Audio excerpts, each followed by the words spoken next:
Hello everyone, स्वागत है आप सभी का आपके अपने YouTube channel as smart classes में। आज की इस वीडियो में हम एनसीईआरटी की ज्योग्राफी की सीरीज को आगे बढ़ाते हुए क्लास 8 का चैप्टर 3 कंप्लीट करेंगे।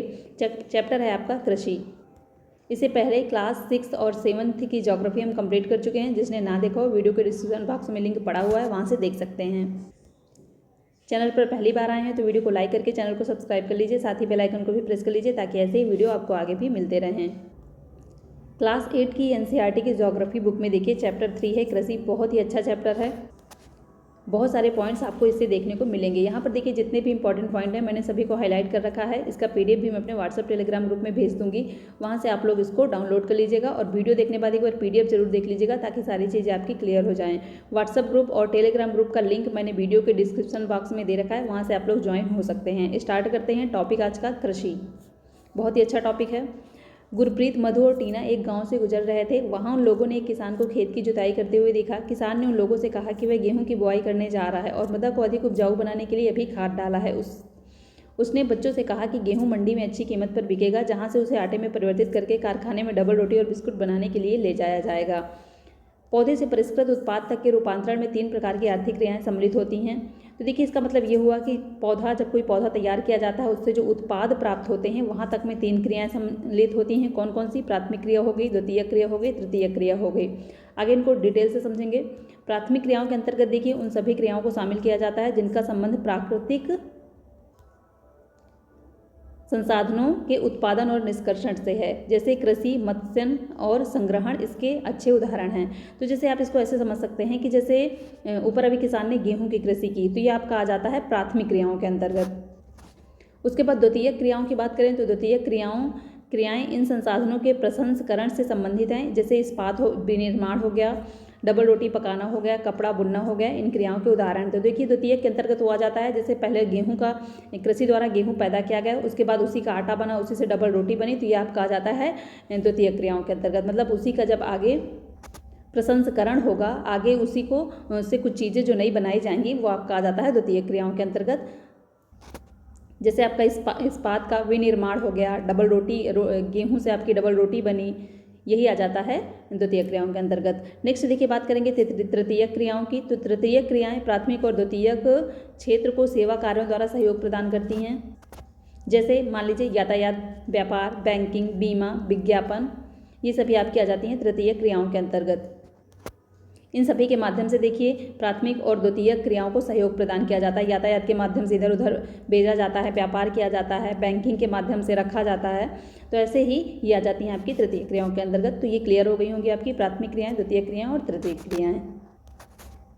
नेक्स्ट देखिए चैप्टर ही है आपका कृषि। कृषि जो है आपकी प्राथमिक क्रिया है। फसलों, फलों, सब्जियों, फूलों को उगाना और पशुधन पालना इसमें शामिल है।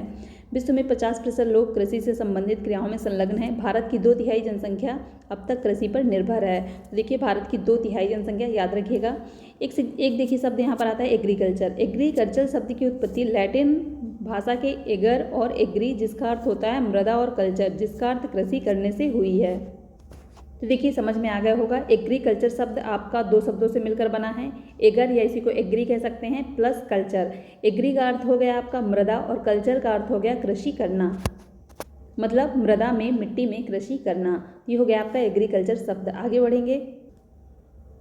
यहाँ पर देखिए कुछ पॉइंट्स दिए हुए हैं। एग्रीकल्चर कृषि मृदा की जुताई, फसलों को उगाना, पशुपालन का विज्ञान एवं कला है, इसे खेती भी कहते हैं। तो देखिए एग्रीकल्चर कृषि में ये सारी चीज़ें आ जाती हैं आपकी, इसे खेती भी कहते हैं। सेरीकल्चर की बात करें तो देखिए रेशम उत्पादन से संबंधित है। रेशम के कीटों का वाणिज्यिक पालन होता है इसमें, यह कृषक की आय में पूरक हो सकता है। याद रखिएगा कि रेशम उत्पादन को क्या कहते हैं, तो सेरीकल्चर कहते हैं, और कृषि को क्या कहते हैं, एग्रीकल्चर कहते हैं।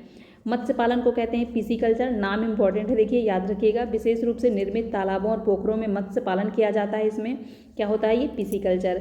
विटीकल्चर संबंधित है द्राक्षा कृषि से, जिसमें अंगूर की खेती की जाती है। अगर एग्जाम में आ जाए कि अंगूर की खेती से संबंधित है और आपको ऑप्शन दे दे हॉर्टिकल्चर, सेरीकल्चर, एग्रीकल्चर और विटीकल्चर, तो आपको ऑप्शन में लगाना है विटीकल्चर, अंगूरों की खेती से संबंधित है। नेक्स्ट देखिए हॉर्टिकल्चर, वाणिज्यिक उद्योग के लिए सब्जियों, फूलों और फलों को उगाना। तो यहाँ पर देखिए उद्यान कृषि आपकी आ जाती है हॉर्टिकल्चर के अंतर्गत। इसके अंतर्गत वाणिज्यिक उपयोग के लिए सब्जियों को उगाया जाता है, फूलों और फलों को उगाया जाता है। यहाँ पर देखिए चित्र के माध्यम से भी कल्चर तो आपके सभी में लगे हैं। एग्रीकल्चर हो गया, सेरीकल्चर, पिसीकल्चर, विटीकल्चर और हॉर्टिकल्चर। ये जरूर याद रखिएगा कि किसमें क्या किया जाता है, क्योंकि ये बहुत इंपॉर्टेंट है। आगे बढ़ेंगे। कृषि के प्रकार। विश्व में कृषि विभिन्न तरीकों से की जाती है। भौगोलिक दशाओं, उत्पाद की मांग, श्रम और प्रौद्योगिकी के स्तर के आधार पर कृषि दो मुख्य प्रकारों से वर्गीकृत की जा सकती है। एक तो आपकी हो गई निर्वाह कृषि और दूसरी हो जाती है वाणिज्यिक कृषि। एक एक करके हम समझेंगे इनको। निर्वाह कृषि क्या होती है? इस प्रकार की कृषि कृषक परिवार की आवश्यकताओं को पूरा करने के लिए की जाती है। पारंपरिक रूप से कम उपज प्राप्त करने के लिए निम्न स्तरीय प्रौद्योगिकी और पारिवारिक श्रम का उपयोग किया जाता है। निर्वाह कृषि को पुनः गहन निर्वाह कृषि और आदिम निर्वाह कृषि में वर्गीकृत किया जा सकता है। तो देखिए इसका मतलब क्या हुआ? निर्वाह कृषि ऐसे कृषक परिवार द्वारा की जाती है जो अपने जीवन निर्वाह के लिए कृषि करते हैं। यहाँ से आप समझ सकते हैं कि जीवन का निर्वाह करने के लिए जो कृषि करते हैं, अपनी आवश्यकताओं को पूरी करने के लिए जो कृषि करते हैं। अब देखिए इसको पुनः दो भागों में बांटा गया। एक तो आपका गहन निर्वाह हो गया और दूसरा आदिम निर्वाह। गहन निर्वाह में किसान एक छोटे भूखंड पर साधारण औजारों और अधिक श्रम से खेती करता है। साधारण औजार देखिए अब तो बहुत नए नए मशीनें चल गई हैं, नई नई चीज़ें चल गई हैं जिससे बहुत ही जल्दी काम कर लिया जाता है। लेकिन गहन कृषि में होता क्या है कि इसमें छोटे मोटे औजार जो पहले चलते थे, जैसे आपका फावड़ा हो गया, कुल्हाड़ी हो गई, ऐसे ही छोटे छोटे औजारों से वो खेती करता है। और इसमें देखिए श्रम ज़्यादा करना पड़ेगा, क्योंकि छोटे छोटे औजार हैं, टाइम ज़्यादा लगेगा, श्रम भी ज़्यादा करना पड़ेगा। अधिक धूप वाले दिनों से युक्त जलवायु और उर्वर मृदा वाले खेत में एक वर्ष में एक से अधिक फसलें उगाई जा सकती हैं। चावल मुख्य फसल होती है। अन्य फसलों में गेहूं, मक्का, दलहन और तिलहन शामिल हैं।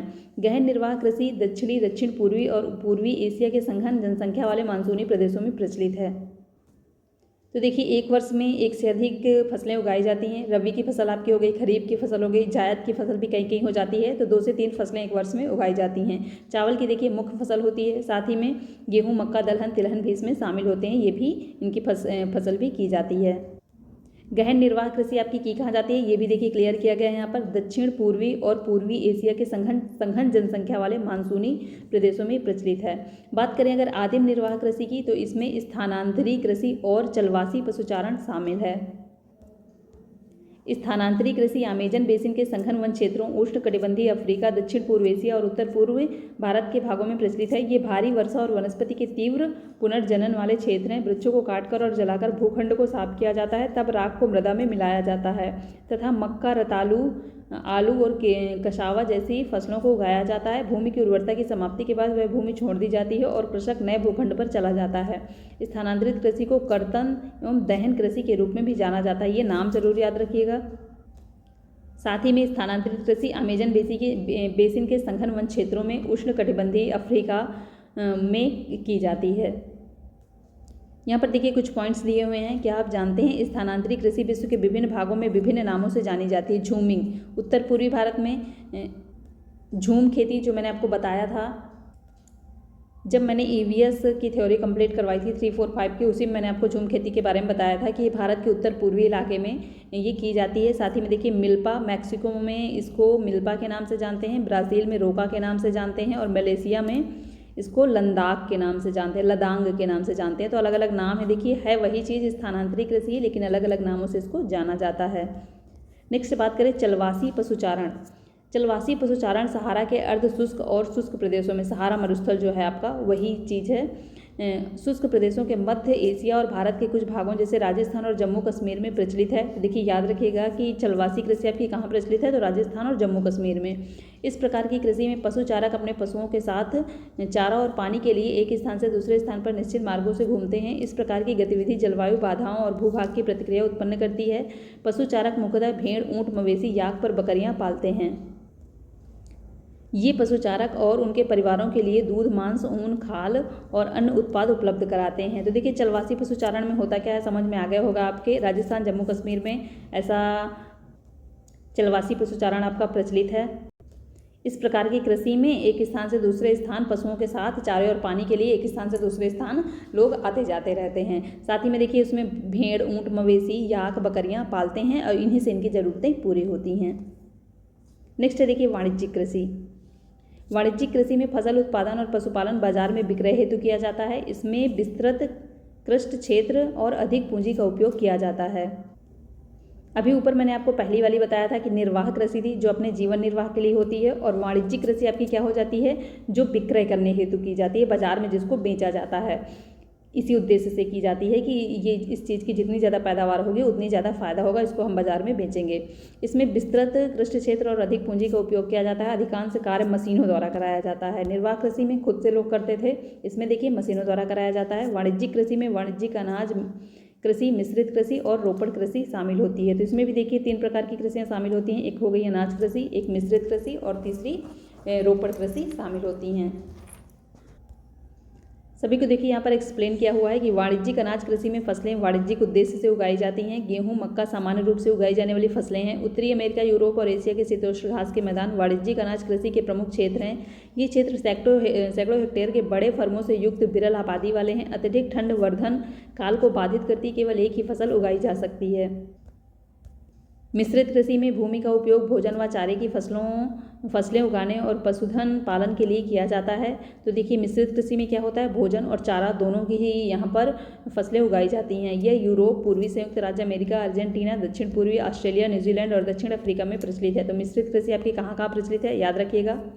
नेक्स्ट देखिए रोपण कृषि क्या होती है। वाणिज्यिक कृषि का एक प्रकार है जहाँ चाय, कहवा, काजू, रबड़, केला अथवा कपास की एकल फसल उगाई जाती है। तो ये आपकी आ जाती है रोपण कृषि के अंतर्गत। इसमें बृहद पैमाने पर श्रम और पूंजी की आवश्यकता होती है। उत्पाद का प्रसंस्करण खेतों पर ही या निकट के कारखानों में किया जाता है। इस प्रकार कृषि के परिवहन जाल के विकास की अनिवार्यता होती है। तो देखिए रोपण कृषि के अंतर्गत आपके कहवा, काजू, रबड़, केला, कपास की एकल फसल, ये सभी चीज़ें आ जाती हैं। रोपण कृषि में मुख्य क्षेत्र विश्व के उष्णकटिबंधीय प्रदेशों में पाए जाते हैं। तो देखिए अगर रोपण कृषि से क्वेश्चन आ जाए कि कहाँ पर ये पाई जाती है, तो विश्व के उष्णकटिबंधीय प्रदेशों में, जैसे देखिए मलेशिया में रबड़ हो गया, ब्राज़ील में कहवा हो गया, भारत और श्रीलंका में चाय इसके कुछ प्रमुख उदाहरण हैं।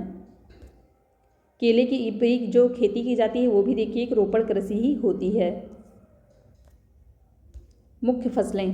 बढ़ती हुई जनसंख्या की आवश्यकताओं को पूरा करने के लिए विविध प्रकार की फसलें उगाई जाती हैं। फसलें कृषि आधारित उद्योगों के लिए भी कच्चे माल की आपूर्ति करती हैं। गेहूं, चावल, मक्का और बाजरा मुख्य खाद्य फसलें हैं। जूट और कपास रेशेदार फसलें हैं। चाय और कहवा मुख्य पेय फसलें हैं। तो चाय और कहवा पी जाती हैं, पेय फसलें होती हैं ये।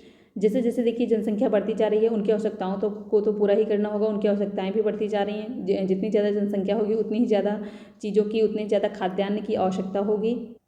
इसीलिए विविध प्रकार की फसलें उगाई जाती हैं। यहाँ पर देखिए गेहूं, चावल, मक्का, बाजरा ये सभी आपकी हो जाती हैं। चाय, कहवा आपकी हो जाती हैं पेय फसलें। बात करें चावल की, तो ये विश्व की मुख्य खाद्य फसल है। ये उष्णकटिबंधीय और उपोष्णकटिबंधीय प्रदेशों का मुख्य आहार है। चावल के लिए उच्च तापमान, अधिक आर्द्रता और एवं वर्षा की आवश्यकता होती है। तो देखिए चावल, जब धान से चावल निकलता है तो धान में बहुत ज़्यादा पानी की आवश्यकता होती है। इसीलिए यहाँ पर लिखा हुआ है कि वर्षा की आवश्यकता होती है। इंपॉर्टेंट है कि उच्च तापमान, अधिक आर्द्रता और वर्षा की आवश्यकता किसके लिए होती है, आपकी चावल के लिए। यह फसल चीकायुक्त जलोढ़ मृदा जिसमें जल रोकने की क्षमता हो में सर्वोत्तम ढंग से बढ़ती है। अब देखिए जल इसको ज़्यादा लगता है, तो जिसमें मिट्टी में जल रोकने की ज़्यादा क्षमता होगी वहीं पर ही ज़्यादा होगा। चीन चावल उत्पादन में अग्रणी है।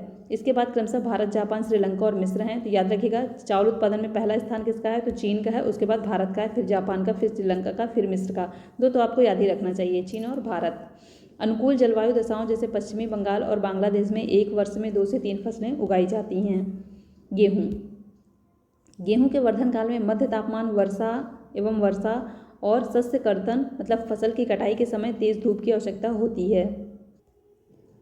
इसका विकास सुअपवाहित दोमट मृदा में सर्वोत्तम ढंग से होता है। गेहूं संयुक्त राज्य अमेरिका, कनाडा, अर्जेंटीना, रूस, यूक्रेन, ऑस्ट्रेलिया एवं भारत में विस्तृत रूप से वो उगाया जाता है। भारत में शीत ऋतु में उगाया जाता है। तो देखिए उगाया तो शीत ऋतु में जाता है, लेकिन काटा इसको जाता है ग्रीष्म ऋतु में, क्योंकि अभी देखिए यहाँ पर ऊपर लिखा भी हुआ तेज़ धूप की आवश्यकता होती है। शीत ऋतु में इतनी तेज़ धूप नहीं होती है, ग्रीष्म ऋतु में धूप काफ़ी तेज़ होती है। तो शीत ऋतु में इसको लगाया जाता है, फिर धीरे धीरे बड़ा होता है, आगे बालियाँ आती हैं इसमें, तो तब तक आपकी ग्रीष्म ऋतु आ जाती है। नेक्स्ट है देखिए मिलेट। ये मोटे अनाज के रूप में भी जाने जाते हैं और कम उपजाऊ तथा बलुई मृदा में उगाई जा सकती है। ये ऐसी फसलें हैं जिसमें कम वर्षा और उच्च से मध्यम तापमान और पर्याप्त सूर्य के प्रकाश की आवश्यकता होती है। जैसे देखिए मिलेट में आपके आ जाते हैं ज्वार, बाजरा, रागी, ये सभी मोटे अनाज के रूप में जाने जाते हैं। नेक्स्ट है देखिए मक्का। इसके लिए मध्यम तापमान, वर्षा और अधिक धूप की आवश्यकता होती है। इसे सुअपवाहित उपजाऊ मृदा की आवश्यकता होती है। मक्का उत्तरी अमेरिका, ब्राज़ील, चीन, रूस, कनाडा, भारत और मैक्सिको में उगाई जाती है। नेक्स्ट है कपास। इसकी वृद्धि के लिए उच्च तापमान, हल्की वर्षा, 200 से 210 पाला रहित दिन और तेज चमकीली धूप की आवश्यकता होती है। यह काली और जलोढ़ मृदा में सर्वोत्तम उगती है। देखिए बहुत इंपॉर्टेंट है कि कपास जो है आपका काली और जलोढ़ मृदा में सर्वोत्तम उगती है। चीन, संयुक्त राज्य अमेरिका, भारत, पाकिस्तान, ब्राज़ील, मिस्र कपास के अग्रणी उत्पादक हैं। ये सूती वस्त्र उद्योग के लिए एक महत्वपूर्ण कच्चा माल है। तो देखिए इसमें भी आपको याद रखना है कि चीन का पहला स्थान है। पटसन, इसको सुनहरा रेशा के रूप नाम से भी जाना जाता है, बहुत इंपॉर्टेंट, याद रखिएगा। यह जलोढ़ मृदा के अच्छे ढंग से विकसित होता है और इसे उच्च तापमान, भारी वर्षा और आर्द्र जलवायु की आवश्यकता होती है। यह फसल उष्णकटिबंधीय क्षेत्रों में उगाई जाती है। भारत और बांग्लादेश पटसन के अग्रणी उत्पादक है। तो देखिए पटसन में भारत का और बांग्लादेश का पहला स्थान है। कॉफ़ी की बात करें तो इसके लिए गर्म एवं आर्द्र जलवायु और सुअपवाहित दोमट मृदा की आवश्यकता होती है। तो देखिए कॉफ़ी में दोमट मृदा और साथ ही में गर्म और आर्द्र जलवायु भी। इस फसल की वृद्धि के लिए पर्वतीय ढाल अधिक उपयुक्त होता है। ब्राज़ील कॉफ़ी का अग्रणी उत्पादक है। इसके पश्चात कोलंबिया और भारत है। तो याद रखिएगा कॉफ़ी उत्पादन में पहला स्थान किसका है, तो ब्राज़ील का है। नेक्स्ट देखिए चाय की बात करें तो चाय बागानों में उगाई जाने वाली एक पेय फसल है। इसकी कोमल पत्तियों की वृद्धि के लिए ठंडी जलवायु और वर्ष भर समवितरित उच्च वर्षा की आवश्यकता होती है। इसके लिए सुअपवहित दोमट मृदा और मंद ढाल की आवश्यकता होती है। पत्तियों को चुनने के लिए अधिक संख्या में श्रमिकों की आवश्यकता होती है। तो ये देखिए काफ़ी जो होती है बागानों में उगाई जाती है। इसके बड़े बड़े बाग होते हैं और इसको हाथों से तोड़ना पड़ता है, जिसके कारण काफ़ी श्रमिक जो काम करने वाले होते हैं उनकी आवश्यकता पड़ती है। साथ ही में काफ़ी आपकी दोमट मिट्टी में उगाई जाती है, यहाँ पर दिया भी हुआ है। और ठंडी जलवायु वर्ष भर समवितरित मतलब समान रूप से उच्च वर्षा होती रहे। नेक्स्ट देखिए कृषि का विकास। कृषि का विकास विश्व के विभिन्न भागों में विभिन्न गतियों से हुआ है। अधिक जनसंख्या वाले विकासशील देश अधिकतर गहन कृषि करते हैं, जहाँ छोटी जातों पर समानतः जीविकोपार्जन के लिए फसलें उगाई जाती हैं। वहीं बड़ी जोतें वाणिज्यिक कृषि के लिए अधिक उपयुक्त होती हैं। जैसे आपका हो जाता है बड़ी जोते के अंतर्गत संयुक्त राज्य अमेरिका, कनाडा और ऑस्ट्रेलिया। इसमें कौन सी कृषि की जाती है, वाणिज्यिक कृषि, जो व्यापार के लिए की जाती है। नेक्स्ट है आओ हम दो फर्मों, एक भारत और दूसरी संयुक्त राज्य अमेरिका के वस्तु स्थिति अध्ययनों की सहायता से विकासशील और विकसित देशों की कृषि के विषय में जानें। भारत का एक फर्म उत्तर प्रदेश के गाजीपुर जिले में आदिलाबाद में एक छोटा सा गाँव है। मुन्ना लाल इस गांव का एक छोटा किसान है, जिसके पास लगभग 1.5 हेक्टेयर का एक फार्म है। यहाँ पर देखिए वस्तु स्थिति का अध्ययन किया गया है भारत और संयुक्त राज्य अमेरिका की। भारत आपका जो है विकासशील देश है और संयुक्त राज्य अमेरिका जो है विकसित देश है। तो उसी से संबंधित देखिए यहाँ पर भारत के एक फार्म का और संयुक्त राज्य अमेरिका के एक फार्म की वस्तु स्थिति रिपोर्ट का अध्ययन किया गया है कि क्या क्या फ़र्क हैं। तो देखिए वही यही चीज़ें यहाँ पर दी हुई हैं, इसमें इंपॉर्टेंट कुछ नहीं है। आप लोग पढ़ना चाहें तो मैं ये PDF भेज दूँगी, उससे पढ़ सकते हैं। यहाँ पर देखिए लास्ट में निष्कर्ष से निकल आया कि संयुक्त राज्य अमेरिका में किसान एक व्यवसायी की तरह काम करता है, ना कि एक खेतीहर किसान की तरह। और जो भारत में है किसान वो खेतीहर किसान की तरह काम करते हैं, जबकि संयुक्त राज्य अमेरिका में क्या है कि व्यवसाय की तरह काम करते हैं, विक्रय के लिए काम करते हैं, मशीनीकृत खेती करते हैं। नेक्स्ट देखिए क्वेश्चन देख लेते हैं। 3 क्वेश्चन यहाँ पर दिए हुए हैं। उद्यान कृषि का अर्थ है, इनको करिए, समझ में आएगा कितना मन से आपने पढ़ा है। गेहूँ उगाना, आदिम कृषि, फलों एवं सब्जियों को उगाना। तो उद्यान कृषि का इंग्लिश नाम मैंने आपको बताया था, हॉर्टिकल्चर होता है और फलों व सब्जियों को उगाने से संबंधित है। Right answer option number 3। सुनहरा रेशा से अभिप्राय है। सुनहरा रेशा नाम से किसे जाना जाता है, मैंने बताया था कि इंपॉर्टेंट है, याद रखिएगा। तो देखिए सुनहरा रेशा के नाम से जाना जाता है आपका पटसन। Right answer option number C। Coffee का प्रमुख उत्पादक देश है तो ब्राज़ील है। ऑप्शन नंबर A इसका राइट आंसर। तो यहाँ से देखिए चैप्टर आपका कंप्लीट होता है। वीडियो पसंद आया हो तो वीडियो को लाइक कर दें। साथ ही में जो भी चैनल पर नए हैं वीडियो को लाइक करके चैनल को सब्सक्राइब कर लीजिए, बेल आइकन को भी प्रेस कर लीजिए, ताकि ऐसे ही वीडियो आपको आगे भी मिलते रहें। नेक्स्ट चैप्टर हम नेक्स्ट वीडियो में कंप्लीट करेंगे। मिलते हैं नेक्स्ट वीडियो में। Thanks for watching.